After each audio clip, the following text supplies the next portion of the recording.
Second World War. Through to her time in government and public service, she led an extraordinary life and she will be sorely missed. Mr. Speaker, this morning I had meetings with ministerial colleagues and others. In addition to my duties in this House, I shall have further such meetings later today. Rosie Cooper. Mr. Speaker, I'm sure the whole House would want to be associated with the Prime Minister's remarks. The misery inflicted on my constituents by Northern Rail continues unabated. Long waits for already full trains, don't arrive on time, whole day cancellations, and even the cancellation of last trains leaving people stranded. There can be no more excuses. This latest Northern Rail fiasco began in May with communications issues and, timetabling and communications issues. Prime Minister, isn't it time to get the communications right and timetable the end of the Northern franchise? Can I say to the Honourable Lady, first of all, I am clear, we are clear as a government that the performance in the North and the disruption that was caused to rail passengers was unacceptable following the timetable changes that took place on May the 20th. I think it's clear that we saw a combination of delayed Network Rail infrastructure works and reduced time to plan a modified timetable, which meant that the new timetable was finalised too late. And we know that passengers are currently not getting the service they deserve, although there are more services in Northern Rail now than there were compared to earlier this year, but much more does need to be done. And of course what we are doing is working alongside Transport for the North, Northern Transpennine Express and Network Rail in improving services and improving punctuality. And of course we have asked Richard George to review the performance of the region's rail network, to make recommendations to improve reliability, and where operators are found to be at fault, then we will take action. Ross! Thank you very much, Mr. Speaker. No one can question the Prime Minister's work ethic and determination to reach a deal with the European Union, a deal that many people thought was unachievable. But despite her best endeavours, there are still considerable concerns that many people have that this has left us with an uncomfortable choice, and I share those concerns. So as the Prime Minister heads to Scotland, can I ask what guarantees she can give to those who have concerns about the future of the fishing industry under this deal and also our precious union? Nicely done. Can I say to my honourable friend that he's absolutely right to raise the issue of the fishing industry and of our precious union. And I am a committed unionist, as he is, and as indeed all my colleagues on the Conservative benches are. Our deal in relation to fisheries means that we will become an independent coastal state. That means that we will be able to negotiate access to our waters. We will be ensuring our fishing communities get a fairer share of our waters. We will be determining that issue of access to our waters. And we firmly rejected a link of access to our waters and access to markets. I have to say also that we are very clear, as I made clear in my statement on Monday, that we will not be trading off a fisheries agreement against anything else in this future relationship. And indeed, the support for the deal, I'm confident that my honourable friend will have seen the support for the deal that has been recognised by the Scottish Fishing Federation. Amy Corbyn! Thank you, Mr. Speaker. I echo the Prime Minister's words about Baroness Trumpington. We thank her for her service to this country throughout her life. We'll also remember her as a great code breaker and a very demonstrative member of the House of Lords with her physical symbols. And also her wit on Have I Got News for You. I also, Mr. Speaker, want to pay tribute to my friend Harry Leslie Smith. Harry passed away early this morning in Canada. Harry also served in the war. He was an irrepressible campaigner for the rights of refugees, for the welfare state and for our National Health Service. He was passionate about the principle of health care for all as a human right. We thank Harry for his life and his work. On Sunday, the Foreign Secretary said of their Brexit deal, it mitigates most of the negative impacts. Can the Prime Minister tell us which of the negative impacts it does not mitigate? Can I first of all I'm sure that the whole House will wish to pass our condolences as well to the family and friends of Harry Leslie Smith. What we see behind the analysis that we have published today, and indeed the Chancellor recognised this morning, is that our deal is the best deal available for jobs and our economy that allows us to honour the referendum and realise the opportunities of Brexit. This analysis does not show that we'll be poorer in the future than we are today. No, it doesn't. It shows we'll be better off with this deal. What would make us poorer, what would have an impact on our economy for the future, would be the policies of the Right Honourable Gentleman. More borrowing, higher taxes, fewer jobs. The biggest risk to our economy is the Right Honourable Gentleman and his shadow Chancellor. Mr. Speaker, on the same day that that statement was made, the Prime Minister said, "This is the best possible deal, it's the only possible deal." Well, I mean to say, it's not hard to be the best deal if it's the only deal. Therefore, Mr. Speaker, by definition, it's also the worst deal. Mr. Speaker, the Government Economic Service forecasts published today are actually meaningless because there's no actual deal to model, just a 26-page wish list. The Chancellor, however, said that her deal will make people worse off. Does the Prime Minister agree? He doesn't appear to be here this morning to be consulted. As I've just set out to the Right Honourable Gentleman, what the analysis shows, it does show that this deal that we have negotiated is the best deal for our jobs and our economy, which delivers on the results of the referendum for the British people. And I believe that we should be delivering on the result of the referendum. But he talks about the political declaration. He calls it a wish list.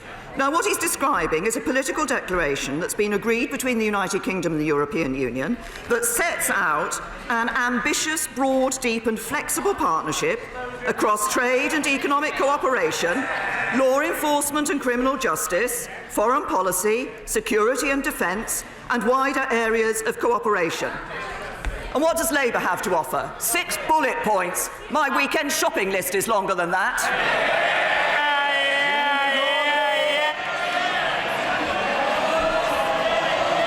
Mr. Speaker, after 8 years of making our economy weaker through austerity,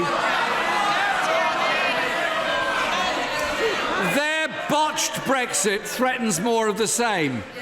Professor Alston said in his damning UN report into UK poverty, and I quote, "In my meetings with the government, it was clear to me that the impact of Brexit on people in poverty is an afterthought." In her Chequers plan, the Prime Minister promised frictionless trade with Europe after Brexit.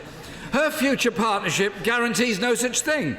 Does the Prime Minister understand why MPs are queuing up not to back her plan? I can tell the Right Honourable Gentleman who is backing my plan. Farmers in Wales, fishermen in Scotland, employers in Northern Ireland.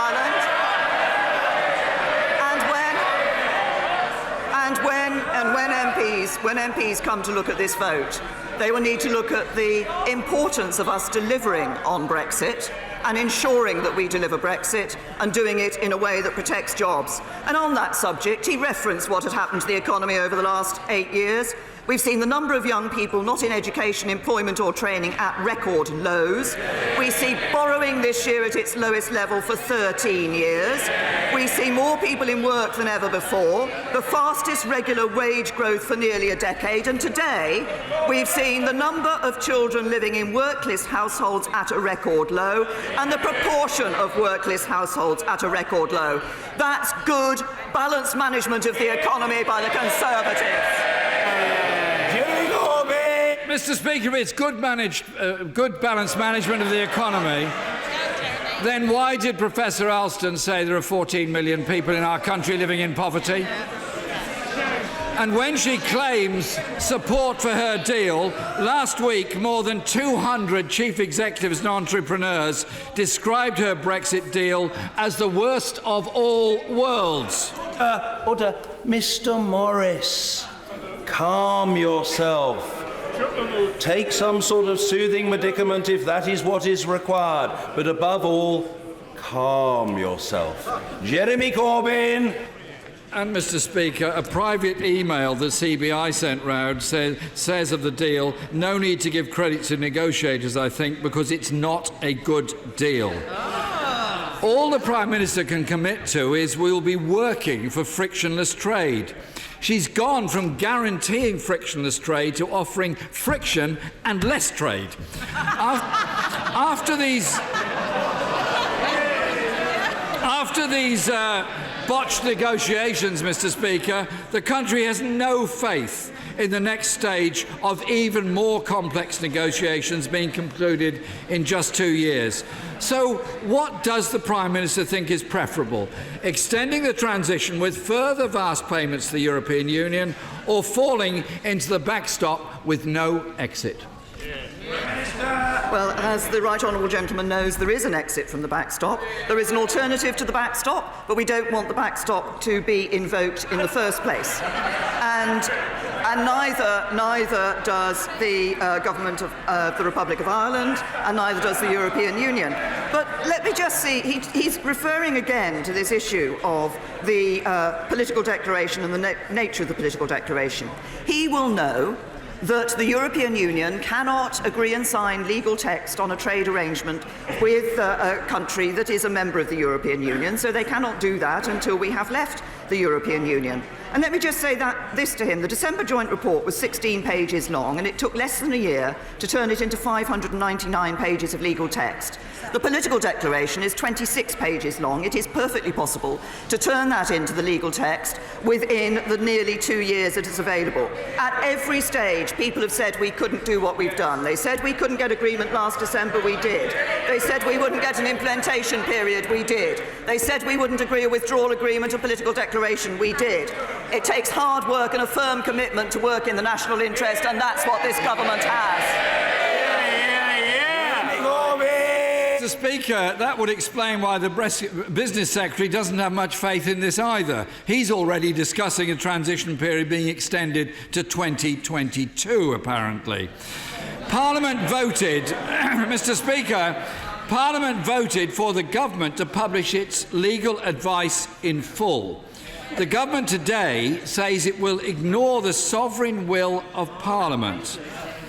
In 2007, the Prime Minister wrote to the then Prime Minister saying the legal advice for the Iraq War should have been published in full to Cabinet and MPs. So why doesn't the Prime Minister practice what she preached? Say to the right honourable gentleman, of course, there's a legitimate desire in Parliament to understand the legal implications of the deal. We have said, and we have been clear, that we will make available to members a full reasoned position statement laying out the government's legal position on the withdrawal agreement, and the Attorney-General is willing to assist Parliament by making an oral statement and answering questions from members. But as regards publication of the full legal advice, the advice any client receives from their lawyer is privileged. That's the same for government as it is for any member of the public.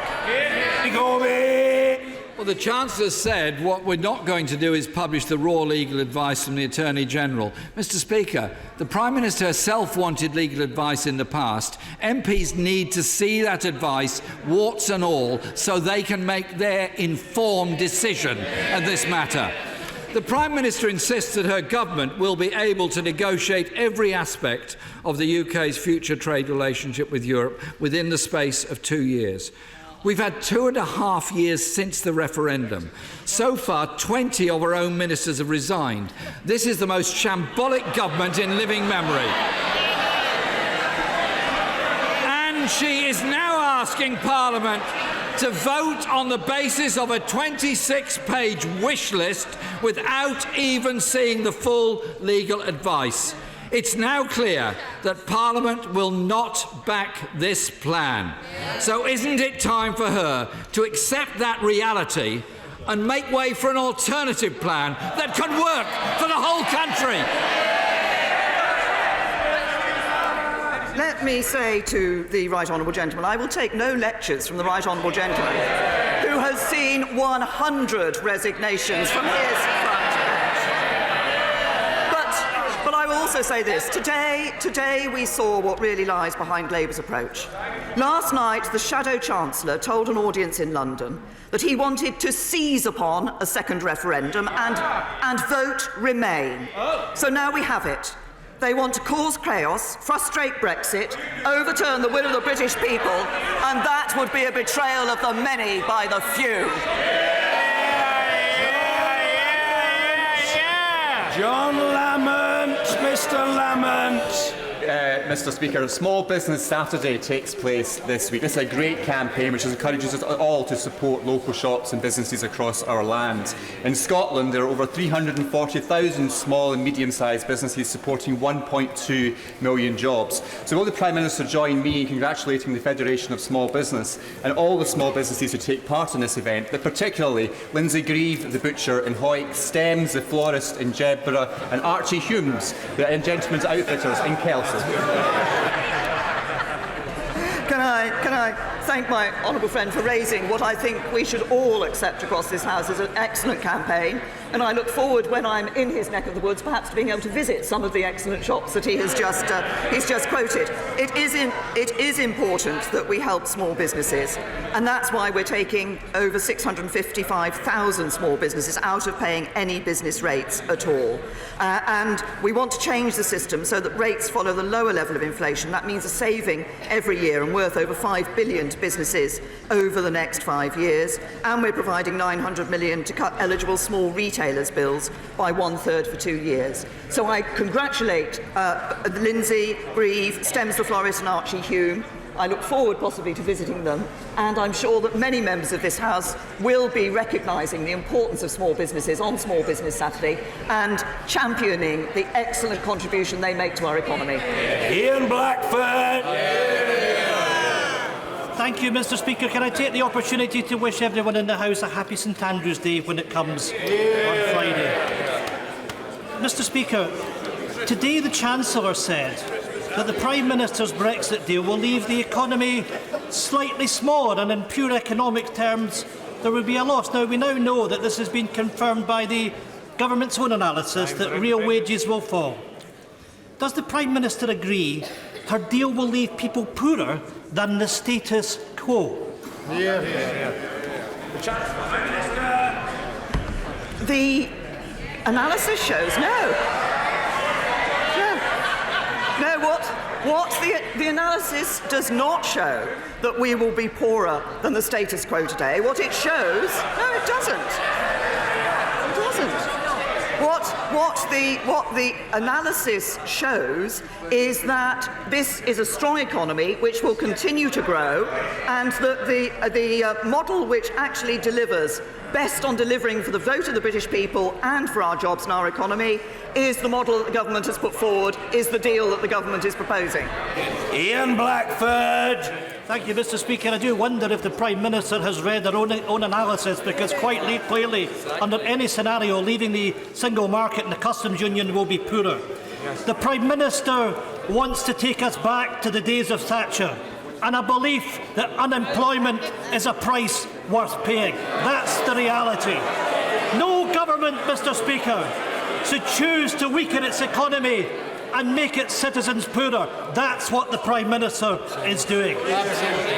Mr. Speaker, the Prime Minister will travel to Scotland today. People in Scotland voted overwhelmingly to remain. We voted for our rights to be respected. Order. No. The Right Honourable Gentleman is entitled to be heard, and he will be heard as every other member of this House will be heard. It's a simple point. Please digest it. Ian Blackford. Thank you, Mr. Speaker. The Prime Minister will travel to Scotland today. People in Scotland voted overwhelmingly to remain. We voted for our rights to be respected, and we are not prepared to give up those rights. The Prime Minister must explain to the people of Scotland why her deal will rob them of their rights as EU citizens. Can I say to the right honourable gentleman, he started his remarks by comments about unemployment and the government's approach to unemployment. What do we see under this government? 3.3 million jobs have been created since the Conservatives came into power. And the OBR forecasting a further 800,000 more jobs being created in our economy. Employment rate is a near record high. Employment is at a record high. Unemployment rate has almost halved since 2010. And he talks about what the people of Scotland voted for. They voted to stay in the United Kingdom, and they voted for 13 Conservative MPs. Trevelyan. It's a fact with any divorce proceedings that if the parties cannot reach a fair and equitable agreement, they go to a judge to ask for a decision. Mr. Speaker, in the case of the divorce between the UK and the EU, this Parliament must be the judge. Does the Prime Minister agree with me that once this Parliament has rejected the EU's controlling and dominating proposal, which won't leave us free to decide our future, that the UK will be better off actually spending the money we set aside to prepare for a clean global Brexit? Can I say to my honourable friend that if we... Order. The honourable lady's question was heard, and I will hear the Prime Minister's reply, and the Prime Minister is entitled to have that reply properly heard. The Prime Minister. Thank you, Mr. Speaker. Backing this Brexit deal means that we will control our own borders, we'll end free movement once and for all, we'll protect jobs with a deal that's good for our economy, we'll no longer send vast sums of money every year to the European Union, we can spend it on our priorities, and we'll be able to strike free trade deals around the world, as well as taking back control of our laws and having a good security partnership. But if we reject this deal, we go back to square one, with damaging uncertainty that would threaten jobs, threaten our investment and the economy, and lead to more division. I mean, there was less time to focus on the issues that our constituents wish us to focus on. So I think the choice is backing the deal in the national interest so we can build that brighter future, or going back to square one if it is rejected. Tracy Brabin. Thank you, Mr. Speaker. My constituent, Matthew, is one of those very brave people who've waived their anonymity around abuse they suffered at the hands of a member of the Church of England. The Prime Minister will be very aware of the harrowing evidence coming out of the independent inquiry into child sexual abuse, which could have been prevented if a law on mandatory reporting had been in place. International evidence shows mandatory reporting doubles the number of children placed into safety when introduced. Will the Prime Minister commit to protect children and introduce mandatory reporting across all institutions, including the Church of England? Well, can I first of all say how sorry I am to hear of the case of her constituent Matthew and the abuse that he suffered. Sadly, what we have seen coming out of this independent inquiry is too much abuse that was allowed to carry on for too long, and too many people suffered as a result. And it isn't just the case that they suffered at the time the abuse was taking place. That suffering remains with them to this day. And I think we should all recognise that. Now, she's raised the issue of mandatory reporting. We did look at this very carefully indeed, when I was Home Secretary, we looked at this very carefully. Actually, there is mixed evidence as to the impact that mandatory reporting has. And there is some evidence that some evidence that it can actually lead to the genuine cases not being given the resources that they require. But I say to the honourable lady, I don't want her to be in any doubt of the seriousness with which I and this government take this issue. We are doing our best to repair. I won't claim we can fully repair, but doing our best to repair by giving some sense of justice to those people who suffered at the hands of too many institutions, including institutions of the state, for too long. Theresa Villiers. Mr Speaker, many of my constituents are worried about crime, and the Chancellor in his budget speech acknowledged that policing is under pressure because of the changing nature of crime. With decisions on the National Police Funding Settlement imminent, can I urge the Prime Minister to make sure we can get more police on the beat in Barnet and beyond? Can I say to my right honourable friend, I recognise the concern that she has expressed, and I'd like to reassure her that obviously we have been protecting police funding since 2015. We have enabled police forces to further increase funding through the council tax precept, and this year, including council tax, there's an additional £460 million available to the police. But I recognise that the issue that she has raised, and we will continue to ensure that the police have the resources they need to cut crime and keep our communities safe. But of course, there is also a role for Chief Constables and Police and Crime Commissioners as operational leaders and elected local representatives to decide how best to deploy resources to manage and respond to individual crimes and indeed to local crime priorities. Chapman. Mr Speaker, thank you. I know the Prime Minister is visiting Scotland today, and I hear that there's already great dancing in the streets. So but like most Scots, I've been absolutely horrified by the arrogant, shambolic and non-inclusive way in which the government have gone about the Brexit negotiations over 2 tortuous years. What lessons has the Prime Minister learned so we can have a very simple, more productive and faster negotiations when we decide to dissolve the Act of Union? Can I say to the honourable gentleman, he'll be well aware of the vote that took place in 2014 and the desire of the Scottish people to remain in the United Kingdom. We have, at every stage throughout the negotiations, been working with the devolved administrations. Indeed, my right honourable friend, the Chancellor of the Duchy of Lancaster, has been having regular meetings with the devolved administrations. Officials have been meeting them, so we have ensured that the voice of the devolved administrations has been heard in our negotiations. Simon Hoare. Thank you, Mr Speaker. The small businesses of North Dorset's market towns play a vital role in our local economy. On the cusp of Small Business Saturday, can she assure me that she will, and if necessary, intervene to ensure that the rules governing the provision of rural cash machines are safeguarded and that the actual needs of our rural communities are recognised, therefore underpinning those vital jobs and businesses in our rural communities?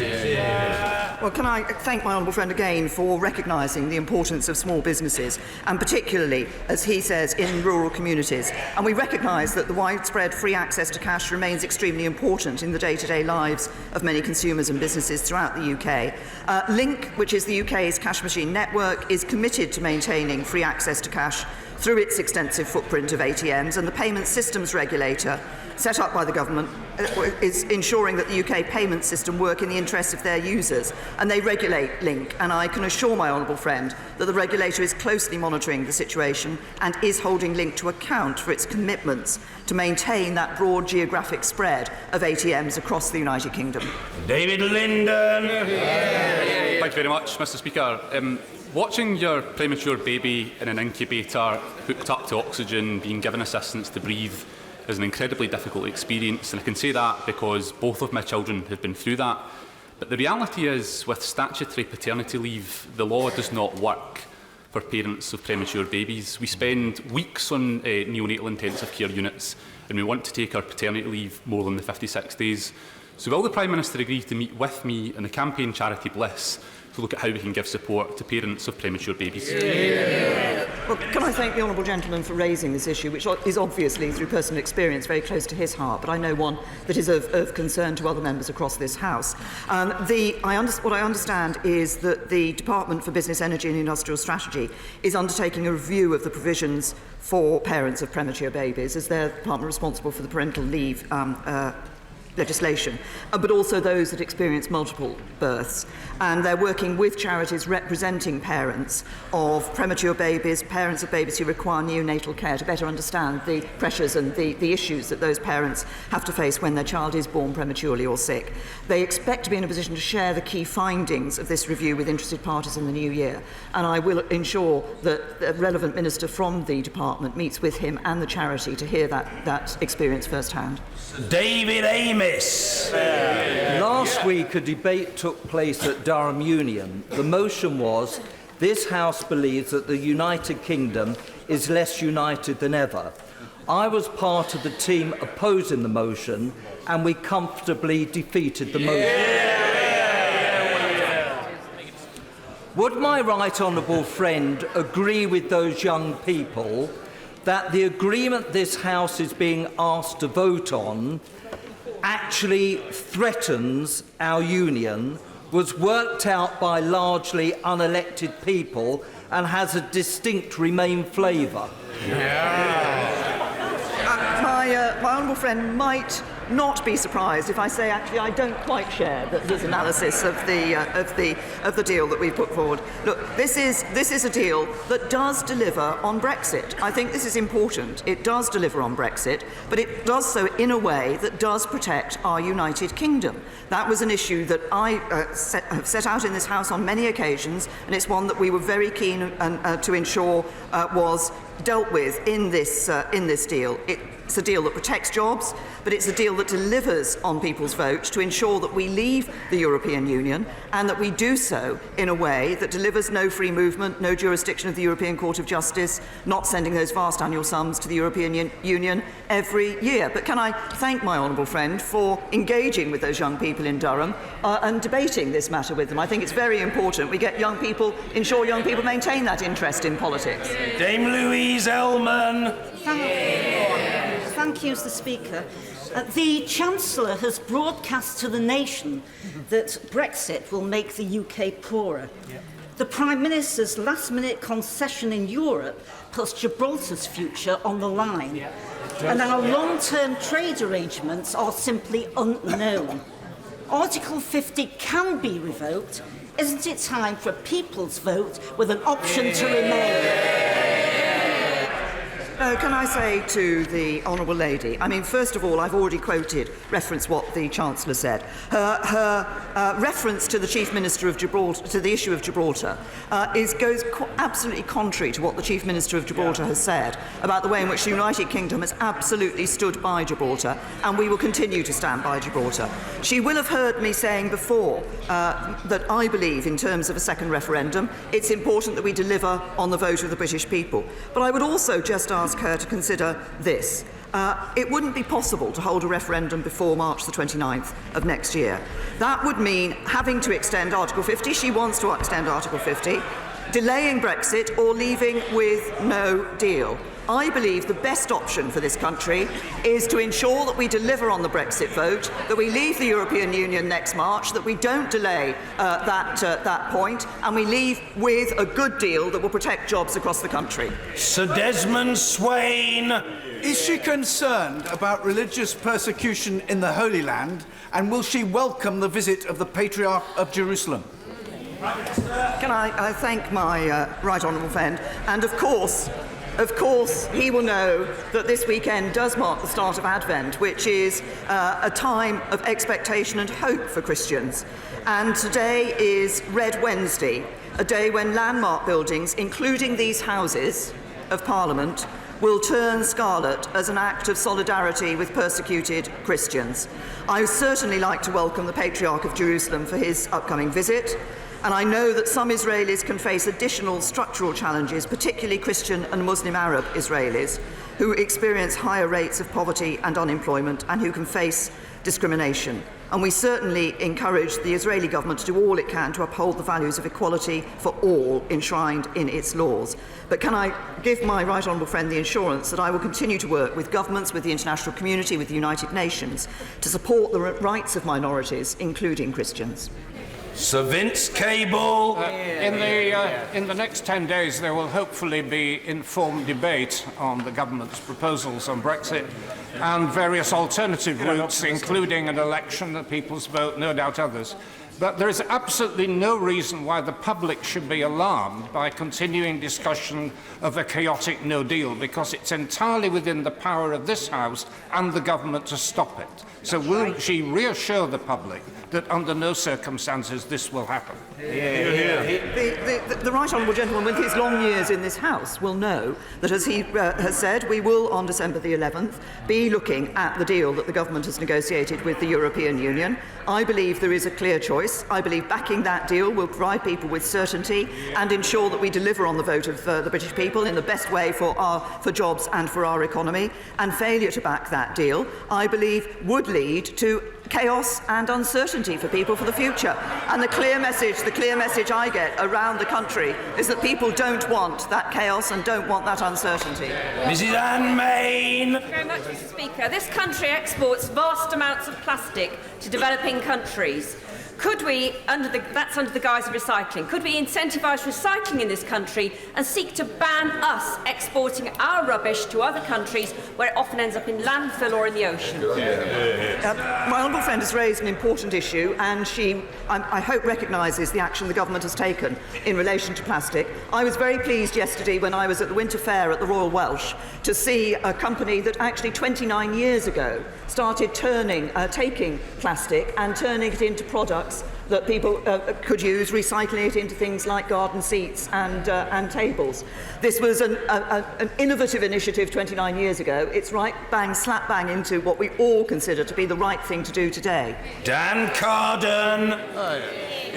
Thank you, Mr. Speaker. The Prime Minister is currently travelling the country seeking public support for her Brexit deal that she says will secure industry and jobs. So will she visit Camel Laird shipyard in Birkenhead, where workers have been forced into industrial action, fighting the threat of casualisation, to save hundreds of skilled, secure jobs in Merseyside at a company that has won £620 million of government RAF contracts? Because what faith can people have in the future she offers if she will not act to save skilled, secure jobs in our own defence industry? Can I first of all say to the honourable gentleman, I realise what a worrying time this must be for the employees of Camel Laird. Obviously, the government doesn't have a role in the strategic directional management of the company, but officials are in touch with the company. Officials are in close contact with the company and are being kept informed. And I hope that there can be a dialogue between all sides to work together to come to a solution that is in the best interests of all involved. But as I say, I recognise what a worrying time this must be for the employees of that company. Zach Goldsmith.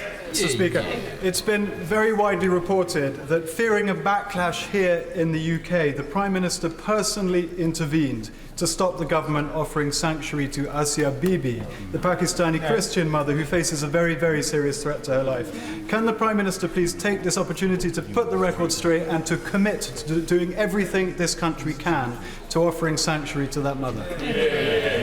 Can I say to my honourable friend, first of all, I might say this in answer to a number of questions, but my honourable friend shouldn't necessarily believe everything that he reads in the papers. What the position of the government takes is very clear. The absolute prime concern that we must have is the safety and security of Asia Bibi and her family, and we want to see a swift resolution of the situation. And this is, obviously, there's a primary function for the courts and government in Pakistan, and the Prime Minister Imran Khan has publicly supported the Supreme Court. He's promised to uphold the rule of law while providing continued protection for Asia Bibi. We could approach this in two ways. We could say, we want to go out there and say something just so that we show that the UK is doing that. Or we can say what is right for Asia Bibi. We are working with other countries to make sure, as I say, that our prime aim, which is the safety and security of Asia Bibi and her family, are what is provided for. So we're working with others in the international community and with the Pakistani government on that. And Mrs. Sharon Hodgson. Thank you, Mr. Speaker. This morning, in the Westminster Hall debate on the proposed plan for the Tyne Wear Fire and Rescue Service, the Minister finally admitted that in relation to funding, and I quote, Tyne Wear has had a more challenging settlement than other fire authorities. How will the Prime Minister right this wrong? Well done, Sharon. Well, can I say to the Honourable Lady, it sounds to me as if she's already raised her concerns in relation to this matter with the debate in Westminster Hall. And we have, yes. We have been looking at the issue of fire authorities. What we have seen over time is sometimes actually plans attempting to be put forward on which money has been spent, which have not worked for fire authorities. It is important that we make sure that the level of protection that they provide and the level of support that they provide is there. And obviously she has had a response from the Minister this morning. Charlie Elphick. Mr. Speaker, the Prime Minister will be aware that in recent weeks an unprecedented number of migrants, more than 100 migrants, have crossed the English Channel to enter the United Kingdom in small, unseaworthy craft. Does she agree with me it's very important that Britain and France work together to find the people traffickers behind this, to put a stop to them, bring them to justice, and ensure that we invest more in our border security? Yes. Well, my honourable friend has raised a very important point with which he is acutely aware as the member for Dover. Back earlier in the year, in our discussions with the French government, we agreed that we could set up a coordination centre which would enable the French and UK governments and authorities to work together on exactly these sorts of issues. And my right honourable friend, the Home Secretary, has ensured that that coordination centre has now been stood up literally in the last few days. I'm in Newland. Thank you very much, Mr. Speaker. The liquidated company Helms used the UK government's Green Deal scheme to mis-sell and defraud hundreds of my Rimshire constituents. Helms owner Robert Skillen has recently emerged from hiding, and while he is ultimately responsible and should face the consequences, no one expects to be scammed by a government-backed deal. Will the Prime Minister do the right thing, step in and compensate the Helms customers for the money stolen from them under a UK government banner? Can I say to the honourable gentleman, I'm not aware of the details of the case that he's raised, and perhaps it would be better if I were to write to him in response to his question. Andrea Jenkins. Thank you, Mr. Speaker. It is of great concern to my constituent, Carol Law, a staunch Brexiteer, how her name has ended up on the database of anothereurope.org, the left-leaning and Remain campaign group. From this organisation, Carol this week received an unsolicited email, seemingly from the Right Honourable Member from Tottenham and the Honourable Member for Brighton Pavilion, asking her to stop Brexit. Carol is, however, a smart lady and knows that our best years lie ahead outside the EU. So can the Prime Minister please take this opportunity to educate the members opposite about GDPR rules and ask them to remove Carol from any databases that they are associated with? Well, can I say to my honourable friend that I think everybody needs to take care in relation to the names that they have on databases. But the core point of what she was saying was to reveal the view that a number of people have on the Labour benches that actually they should be trying to stop Brexit. I believe we should be delivering Brexit for the British people, and as my honourable friend believes, and indeed I concur with her, we should, outside the European Union, there is a bright future ahead for this country. Our best days lie ahead of us. Bambos Charalambos. My constituent Sarah Rushton's brother has been missing for over 2 years. Yesterday I met with her and Peter Lawrence, the father of Claudia Lawrence, who expressed their frustration that the Guardianship Missing Persons Act 2017 has yet to be implemented, despite receiving royal assent in April 2017, and it's unlikely to take effect until July 2019. Can the Prime Minister assure me that there will be no further delays in the measures of the Act being fully implemented? Can I say to the honourable gentleman that I will ensure that the Minister responsible will be in touch with him in relation to the application of the enactment of those provisions. Mr. Peter Bone. Thank you, Mr. Speaker. The Lord's European Union Committee stated, on the basis of the legal opinions we have considered, we conclude that as a matter of EU law, Article 50 allows the UK to leave the EU without being liable for any outstanding financial obligations. Mr. Speaker, the Prime Minister told me in Prime Minister's questions 2 weeks ago completely the opposite. Who's right? The Prime Minister or the European Committee? Can I say to my honourable friend, I have the committee of the House of Lords that he has quoted, that was quoted by another of our honourable friends, I think it was on Monday's statement when I gave it, did indeed make that say that in their view there was no legal obligation. There is a different opinion on this. And it is that there are legal obligations for this country when we leave the European Union in terms of financial payments to the European Union. And I believe, as I've said before, that this is a country that upholds its legal obligations. Liz Kendall! I don't think I've heard any minister ever say their government's plans would make our country poorer, as her Chancellor did this morning. Is that what the Prime Minister came into politics for? Yeah. Can I be very clear? What the Chancellor made clear this morning is that the deal, the Brexit deal that delivers best for our jobs and our economy, that continues to see our economy growing. This is not a case of the deal making us poorer than we are today. Our economy will continue to grow, and that is what is clear from the analysis and what is clear from the Chancellor. Thank you. Order.